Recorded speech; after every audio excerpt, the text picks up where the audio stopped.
ग्वालियर में स्कूली छात्रा अक्षय हत्याकांड के बाद स्टूडेंट की सुरक्षा सुनिश्चित करने के लिए पुलिस प्रशासन ने कोचिंग और स्कूल संचालकों की बैठक आयोजित की। इस बैठक में कोचिंग संचालकों ने अपनी शिकायतें और सुझाव साझा किए।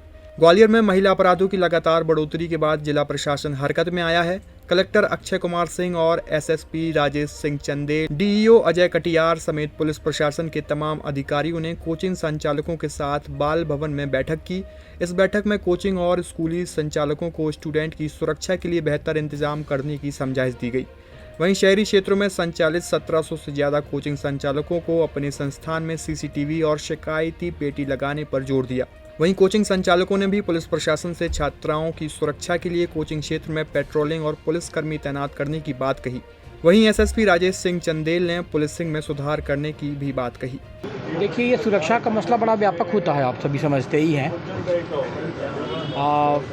कल जो हम लोगों ने कार्रवाई की, जो घर तोड़ने की कार्रवाई जो हुई है, वो एक ही हिस्सा है। एक बड़ा हिस्सा लोगों को समझाने का और जागरूकता लाने का होता है। तो भय भी उत्पन्न करना है जो गुंडा तत्व हैं, पर लोगों में सुरक्षा की भावना भी देनी है जो सीधे सच्चे हैं। इसके अलावा ये मुद्दा ऐसा है कि अगर बहुत लोगों का सहयोग नहीं मिलेगा, आम जन भी समझे कि सुरक्षा कैसे हो सकती है, क्या उपाय किए जाने चाहिए, तकलीफ हो तो कहाँ जाएं, पालक भी समझे। मीडिया के साथियों से भी अनुरोध कर रहे हैं कि हम लोगों की बातें लोगों तक पहुंचाएं। उसी संदर्भ में आज बड़ी संख्या में जो कोचिंग के लोग हैं, स्कूल के लोग हैं, बस ऑपरेटर्स हैं, इन सबसे बात की है। और बसों में जो व्यवस्था की जानी है उसके बारे में बात की, स्कूलों में जो व्यवस्था करनी है उसकी बात की, और इसके अलावा कोचिंग में जो व्यवस्था की जानी है वो कहा। और उनको ये भी समझाया कि आपको अगर कोई तकलीफ़ है, कुछ समझना है तो हमसे मदद लीजिए, हम आपकी मदद के लिए हैं। पर अगर समझने के बाद भी कार्रवाई नहीं कर पाए, कदम नहीं उठा पाए, तो आपको आज बताने का मौका दिया है। अगर कदम नहीं उठेंगे तो दंड देने की कार्रवाई भी करनी पड़ेगी। क्या इंस्ट्रक्शन दिए सर? सीसीटीवी फुटेज वगैरह क्या? सीसीटीवी फुटेज का ये दिया कि सीसीटीवी में ये देखना है कि वो पर्याप्त संख्या में है क्या, उनका कवरेज इतना है क्या कि हमारा सब चीज़ कवर हो जाए, उसका बैकअप है क्या, ऐसी जगह इतनी बैकअप हो कि हम उसको सुरक्षित रह सकें। बेटियों के संबंध में कोई उनको आवेदन अगर देना है तो जो बेटी की पेटी होती है उसको एक्टिवेट करें। एक फीडबैक ये भी आया कि वो पेटी लगा ऐसी दी गई ऐसी जगह जहाँ पे बेटियाँ अपना तकलीफ़ बताने में झिझकती रहीं, तो हमने ये कहा है कि ऐसी जगह लगाइए जहाँ उनको झिझक ना हो, बाहर मत लगाइए। ये बात हुई। इसके अलावा बसेस के बारे में बात हुई। आपको पता ही होगा कि कुछ समय पहले हम लोगों ने ई रिक्शा और ऑटो वालों की मीटिंग ली थी, तब भी ये बात आई थी कि आखिर कुछ दायरा तय करना पड़ेगा कि बसेस किधर, ई रिक्शा किधर, ऑटो किधर। यदि भी सहमति नहीं बनी, पर ऐसे ही तो धीरे धीरे रास्ता निकलेगा। आखिर हम वो तय कर लेंगे। आपको मालूम है शहर में बसों की बड़ी तकलीफ़ है, हमारे पास बसेस है नहीं, शहर में नहीं चल पा रही है, और तीनों एक दूसरे से जुड़ी हुई चीज़ें हैं। तो धीरे धीरे करके इन सबसे चर्चा करके ये रास्ता निकालने का कोशिश कर रहे हैं कि ये रिक्शा कहाँ हो, ऑटो के क्षेत्र में ज़्यादा हो और छोटी बसेस के क्षेत्र में हो। तो उस बिंदु पे आज चर्चा हुई।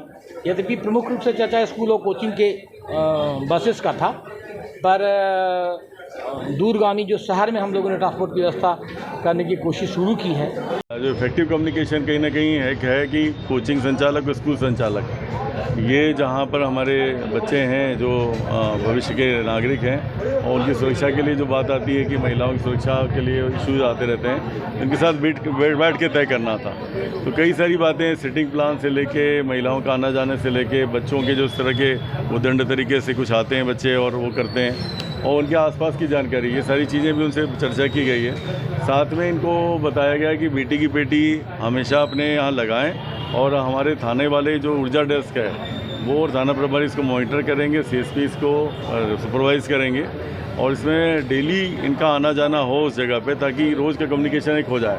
एक व्हाट्सएप ग्रुप भी थाने स्तर पे बनाने के लिए कोचिंग संचालकों, स्कूल संचालकों का कहा गया है, जहाँ पे लड़कियों का आना जाना है, ताकि पहले तो कम्युनिकेशन बना रहे। कई बार घटना होने के बाद में उसको प्रेजेंटेशन अलग अलग तरीके से हो जाता है, तो वो एक ध्यान रखने के लिए कहा गया है। यहाँ पर हम लोगों ने अभी कल जो मीटिंग ली थी हमारे डी साहब के साथ में, उसमें सबको तय किया गया है कि जो इस कोचिंग का छूटने का और आने का टाइम है, उस टाइम पर अगर कोई इस तरह के सामाजिक तत्व घूमते हैं आसपास होते हैं या ज़बरदस्ती वहाँ बैठे रहते हैं, उनको भी चिन्हित करके, उनको भी आइडेंटिफाई करके उन पर कार्रवाई करनी है। तो आज बेसिकली एक विश्वास पैदा करने के लिए, कोऑपरेशन लेने के लिए था, ताकि ये अच्छे से इफेक्टिवली हम कार्रवाई कर सकें। कई बार हम जब पहुंचते हैं तब तक सिचुएशन बदल जाती है और कई बार जब हमको चीज़ें नहीं मिलती हैं तो शायद उतना जो उसकी प्रॉब्लम है वो हम समझ नहीं पाते हैं। तो इसके लिए भी बोला गया है और इसको हम लोग एक व्हाट्सअप नंबर भी देंगे बेटी की पेटी के साथ में, ताकि अगर किसी को लगता है तो वो व्हाट्सअप ही कर दे।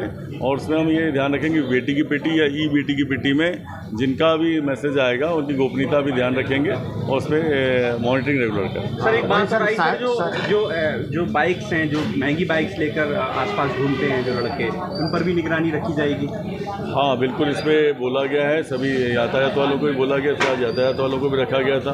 बीच में एक अभियान चलाया गया था 1.5-2 महीना पहले, ये जो बुलेट टाइप की और आवाज़ करते हुए करते हैं, कई लोग स्टेशन में करते हैं उद्दंड टाइप से और दबंगी दिखाते हैं, तो उन पर सख्ती से हम कार्रवाई करेंगे, चाहे शहर में कहीं भी करें। अगर कोचिंग के आसपास घूमते हैं तो उन पर विशेष तौर पर